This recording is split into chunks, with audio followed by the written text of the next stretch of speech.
Bienvenue sur Gamma 24, nouveau numéro de votre magazine d'économie Écho de l'écho. Alors en 2030, selon Bill Gates, 2 milliards d'individus dans le monde utiliseront leur téléphone mobile pour épargner, emprunter et effectuer des paiements. Vous avez certainement déjà entendu le mot FinTech.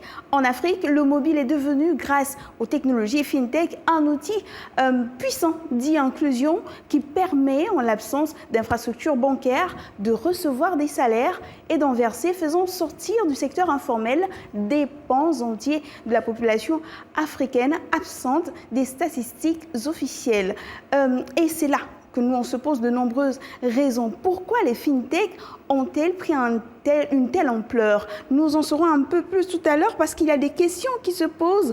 Quel défi pour les FinTech africaines? Nous avons un invité, vous saurez qui tout à l'heure, mais dites-nous d'abord, qu'est-ce qu'une FinTech? La FinTech, non. Non. La FinTech, non, mais je ne connais pas. La FinTech, non, j'ai pas une idée. La FinTech, voilà, je n'ai aucune idée. FinTech est le mot qui fait l'écho. Allons-y découvrir avec la voix. La voix, dites-nous tout. Qu'est-ce qu'une FinTech?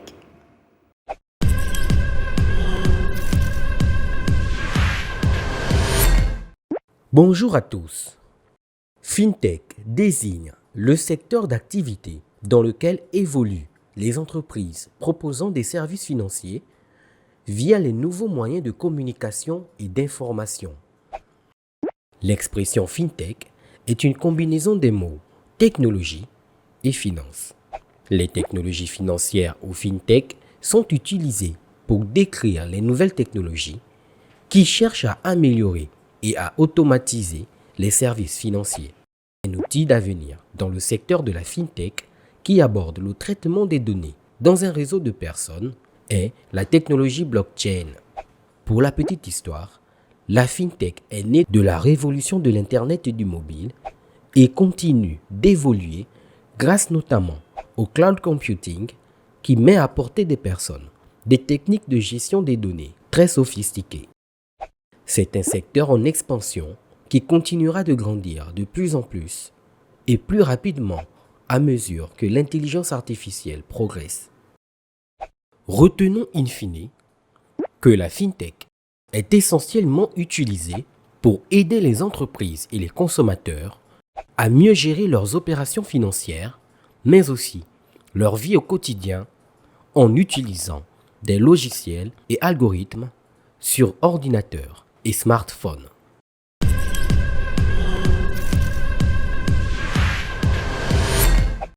Alors, Écho de l'écho reçoit Michael Tapchek. Je rappelle que vous êtes expert FinTech, mais également président de l'Observatoire de la FinTech. Bienvenue sur Gamma 24. Vous êtes à Paris, c'est en France. Oui, bonjour. Nous allons donc parler avec vous de l'avenir de la FinTech sur le continent africain. Mais d'abord, parlez-nous de cet organe dont vous êtes le président, notamment l'Observatoire de la FinTech. Il s'agit de quoi exactement ? Ben écoutez, Modeste, nous vivons une période passionnante qui est la transformation de nos usages financiers et numériques. Et il nous a paru important de permettre de la décrypter et d'offrir un espace où les acteurs de la transformation, banques, assurances, FinTech, vont pouvoir se retrouver pour se former ensemble et coopérer ensemble dans leurs innovations. Alors pour cela, l'Observatoire regroupe des professionnels de la FinTech, des banques, des assurances et des métiers du chiffre comme les experts comptables, puisque aussi concernés par la transformation digitale. Nous sommes un organisme indépendant basé à Paris et nous publions des études tout au long de l'année que l'on peut retrouver sur notre site internet fintech-metrics.com. Michael, puisque vous êtes l'expert justement qu'il nous fallait pour cette thématique bien spécifique, qu'est-ce que la FinTech me propose en tant que cliente bancaire ? Alors, une FinTech se définit aujourd'hui comme une entreprise agile qui se base sur les progrès de la technologie pour offrir des services financiers bancaires, paiement ou crédit, comme vous les avez mentionnés précédemment, plus innovants. Alors la liste n'est pas exhaustive, mais nous avons recensé à l'Observatoire une dizaine de métiers exercés par la FinTech un peu partout dans le monde, que l'on peut voir apparaître à l'écran, dans les paiements, le financement, les banques digitales, alors en Afrique, c'est une place qui est souvent occupée par les opérateurs télécoms, l'investissement, l'assurance, la RegTech, les solutions pour aider les établissements bancaires à remplir de façon automatisée leur reporting réglementaire, la blockchain et les crypto-monnaies, le middle et back-office, et enfin les services aux acteurs financiers. Donc chacun de ces métiers offre un ou plusieurs services aux consommateurs et aux acteurs financiers, normalement plus rapides, plus transparents et à un coût moins élevé. Donc une véritable révolution. Et en termes de chiffres, où se situe l'Afrique dans le domaine de la FinTech? L'Afrique, c'est un continent difficile à suivre pour nos observatoires parce qu'avec 54 pays, des levées de fonds publics qui ne sont pas toujours à jour dans les bases, c'est un peu difficile de dresser un panorama global de l'Afrique. Mais ce qu'on peut dire en ce début d'année 2022, c'est que les levées de fonds réalisées par les startups africaines ont d'ores et déjà presque triplé par rapport à 2021. En effet, pour le premier trimestre, on parle de 1,2 milliard de dollars de fonds levés contre 400 millions de dollars en 2021 à la même période, à travers 160 opérations. Ce 1,2 milliard de dollars concerne les startups en général, toutes technologies confondues. Et la FinTech, dans ces 1,2 milliard, représente à elle-même 600 millions de dollars de fonds levés, soit près de 50%. Donc on peut dire qu'en Afrique, la FinTech domine de très loin les investissements captés par la tech. Alors 600 millions ont donc été levés en ce début d'année 2022 par la FinTech en Afrique à travers 50 opérations. À comparer à la même période en 2021, on dénombrait 30 opérations pour 150 millions d'euros de fonds levés à date. Donc des investissements en hausse à la fois par le nombre des opérations et par le montant des fonds levés par chaque opération, puisqu'en 2022, les FinTech ont levé en moyenne 11 millions de dollars par opération, contre 5 millions en 2021. Des chiffres assez importants. On comprend tout de suite que ces FinTech-là ont un impact forcément sur le secteur financier. Comment cet impact se fait ressentir? Les métiers les plus représentés dans les levées de fonds 2022 sont le paiement, l'assurance, les services B2B et le financement. Donc, comme on peut le voir à l'écran, les 5 levées de fonds majeures du début de l'année 2022 ont été les suivantes. Flutterwave dans les paiements, basé au Nigeria pour 250 millions de dollars. M-Kopa dans le financement, basé au Kenya pour 75 millions de dollars. Reliance Health dans l'assurance, basé au Nigeria pour 40 millions de dollars. Market Force qui offre une solution market B2B avec paiement basé au Kenya pour 40 millions de dollars. Et enfin Dash dans le paiement, basé au Ghana pour 33 millions de dollars. À la différence de l'Europe, de l'Asie ou de l'Amérique, on dénombre très peu de projets FinTech dans les banques digitales, où en Europe, on compte des acteurs comme Revolut, N26 ou Compte Nickel, car ce secteur est dominé en Afrique par les banques et les opérateurs télécoms, puisque ces derniers ont développé des wallets, des portefeuilles digitaux accessibles à tous. On dénombre également peu de projets blockchain et crypto-monnaie car ils demandent une connaissance sophistiquée du fonctionnement d'une monnaie et un goût du risque qu'on ne retrouve pas forcément chez tous les profils d'épargnants ou de spéculateurs. Alors ces fintech, il faut le constater modestement, elles n'ont pas encore une part de marché importante dans le secteur financier, tout comme ça a été et tout comme c'est toujours le cas en Europe, mais c'est une tendance de fond qu'il faut soutenir au bénéfice du consommateur et qui va prendre une place croissante dans l'économie, mais d'ici 5, 10 ou 15 ans. Votre dernière phrase est assez invocatrice. Ça nous amène quand même à nous demander ce qui a justifié le passage de la banque traditionnelle à la FinTech. Qu'est-ce qui justifie la naissance de la FinTech finalement? Est-ce que c'est l'insatisfaction du client ou alors simple révolution technologique parce qu'il fallait bien que le monde il bouge un tout petit peu? Vous avez plusieurs points en fait. Vous avez le premier qui est effectivement la technologie qui offre aujourd'hui à des nouveaux acteurs d'entrer sur un marché de façon moins coûteuse et plus spontanée. Ensuite, vous avez un secteur qui était très encadré par la réglementation où peu de nouveaux entrants étaient arrivés pendant de nombreuses années et qui a donc mis plus longtemps à innover. Et donc, ça a laissé place à de nouveaux acteurs plus souples pour proposer une meilleure expérience client et lever ce qu'on appelle des points de friction ou des pain points qui étaient difficiles à résoudre par les acteurs bancaires ou assurantiels eux-mêmes. Vous nous avez parlé un peu de l'Afrique tout à l'heure, on revient. Est-ce que toutes les zones géographiques du continent africain sont concernées par la FinTech de la même façon? Quel est l'impact sur le marché de la banque assurance? Alors, on vient de le voir sur les 5 levées de fonds les plus importantes du premier trimestre de l'année 2022. Ce sont 5 FinTech qui opèrent dans des pays anglophones, avec le Nigeria, le Kenya et le Ghana qui sont concernés. Avec ces pays, on retrouve généralement l'Égypte et l'Afrique du Sud, où les marchés sont également très dynamiques. Et qu'est-ce qui justifie cette répartition alors? Alors, si la progression de la FinTech, c'est une tendance de fond, une entreprise, pour se développer, elle a besoin de capitaux. Et aujourd'hui, on a beaucoup de fonds américains qui croient dans les projets africains et qui y investissent. Mais comme on investit dans ce qu'on croit connaître le mieux, les Américains investissent plutôt dans des projets issus de pays anglophones et les Français et les Européens plutôt dans des projets issus de pays francophones.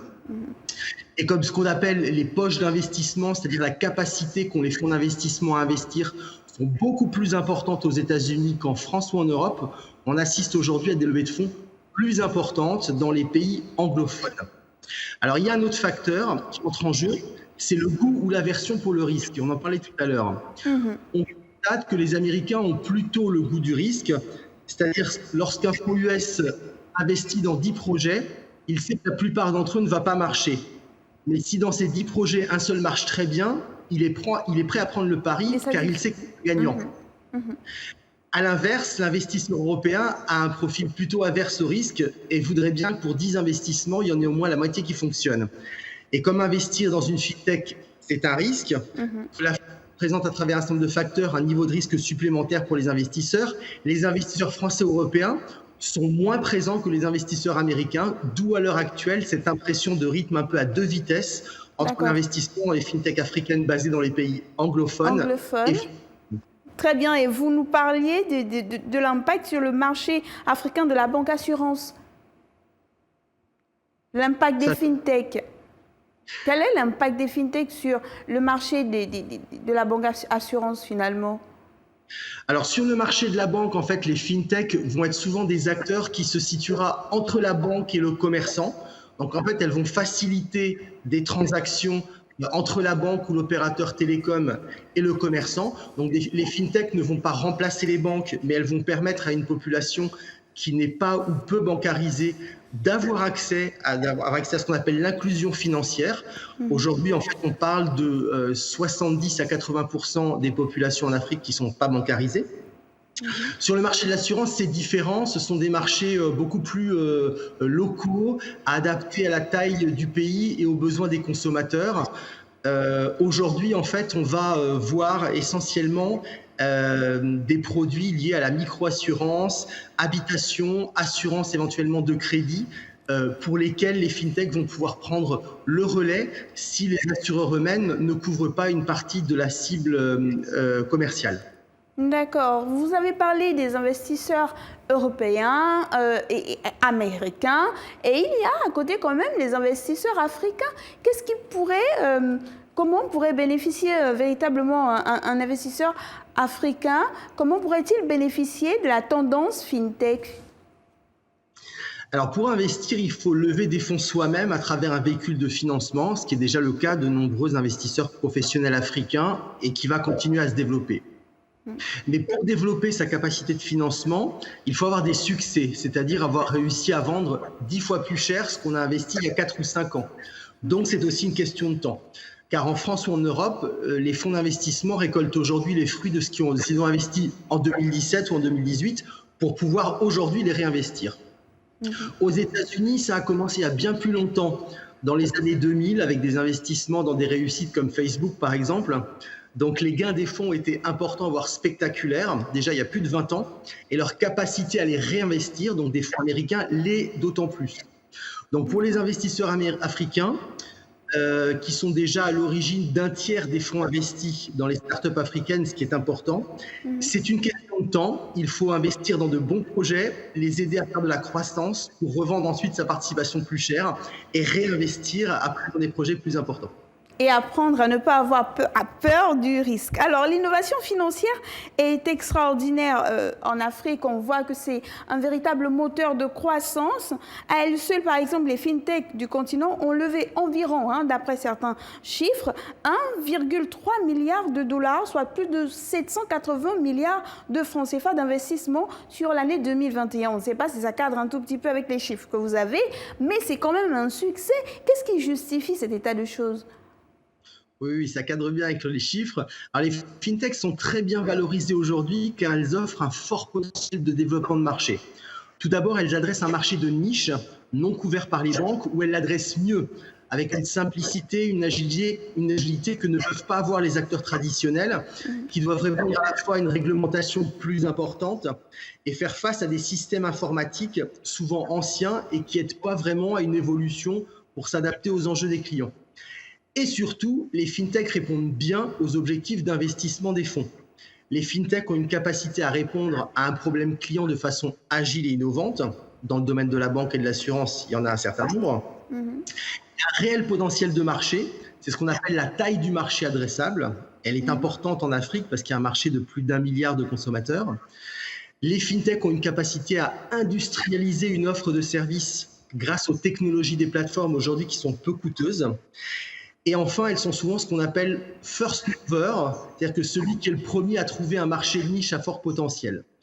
Donc pour cette raison, les fintechs ont aujourd'hui beaucoup de succès en Afrique et dans le monde et cette tendance va aller en s'accélérant. Vous avez parlé de la bancarisation sur le continent africain, elle est assez faible. Une des raisons principales, c'est aussi qu'on a peur de faire confiance aux banques. Alors arrive la fintech qui nous propose quelque chose de révolutionnaire. Est-ce que vous pensez qu'on peut réellement faire confiance à la fintech africaine? Pensez-vous qu'elle soit suffisamment solide pour satisfaire les consommateurs? Alors la solidité, on va la mesurer au fil du temps parce que pour le moment, les fintechs africaines, comme dans d'autres continents, sont en train de lever des fonds pour développer des produits qui doivent satisfaire à une nouvelle clientèle.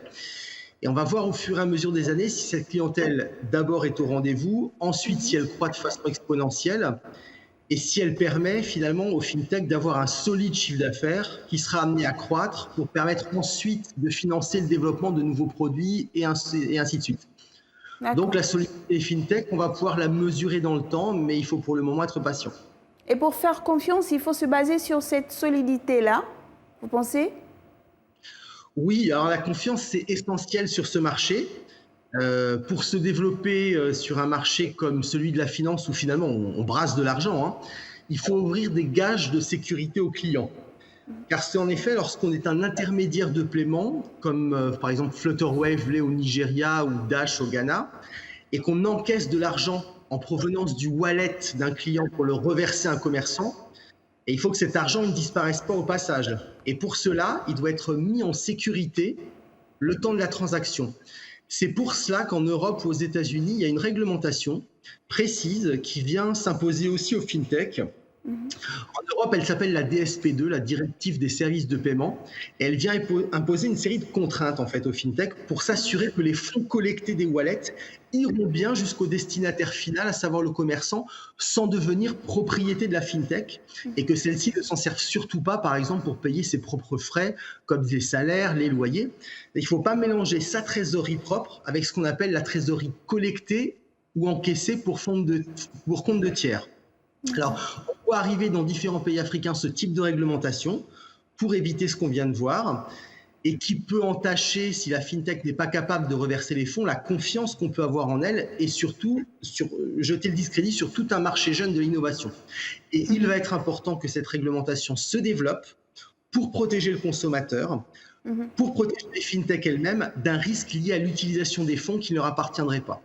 Et enfin, développer ce type de réglementation, c'est le rôle des États, des banques centrales, au niveau de chaque pays ou de chaque zone économique commune, comme la zone CEMAC ou l'UMOA.